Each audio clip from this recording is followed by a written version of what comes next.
নমস্কার বন্ধুরা, আজ বানাচ্ছি নলেন গুড়ের পায়েস। তো প্রথমে গ্যাসে কড়াই চাপিয়ে অল্প জল দিলাম যাতে দুধটা নিচে লেগে না যায়।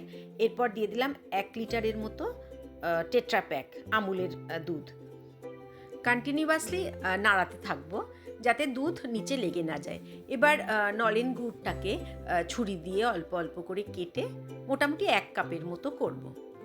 নিয়ে নিলাম 1/4 কাপ গোবিন্দভোগ চাল, 5 থেকে 6টা চেরি, আর হাফ কাপের মতো কাজু, আর বেশ কিছু কিশমিশ, 9 থেকে 10টা কিশমিশ।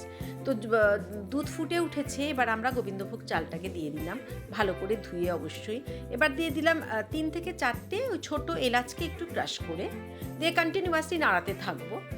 এবার দিয়ে দিলাম কাজু। দুধ ফুটতে ফুটতে গোবিন্দভোগ চালও সেদ্ধ হয়ে যাবে। এবার দিয়ে দিলাম কিশমিশ। দুধ ফুটে ঘন হলে, মানে 4/3 হয়ে গেলে, আমি কেটে রাখা গুড় মিশিয়ে দিলাম। আবারও নাড়াতে থাকবো। নলেন গুড় দেওয়াতে খেতে সত্যিই খুব সুস্বাদু হয়। 1 লিটার দুধে আমি 1 কাপ গুড় মেশালাম।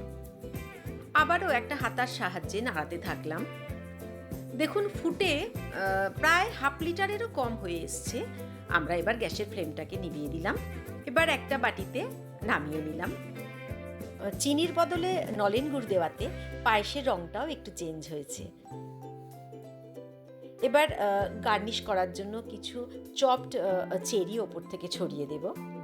আর বন্ধুরা, আজকের এই পায়েস রান্নার রেসিপি কেমন লাগলো প্লিজ একটু কমেন্ট করে জানাবেন। ভালো লেগে থাকলে একটা লাইক দেবেন। নতুন বন্ধুরা প্লিজ আমার চ্যানেলটাকে একটু সাবস্ক্রাইব করবেন।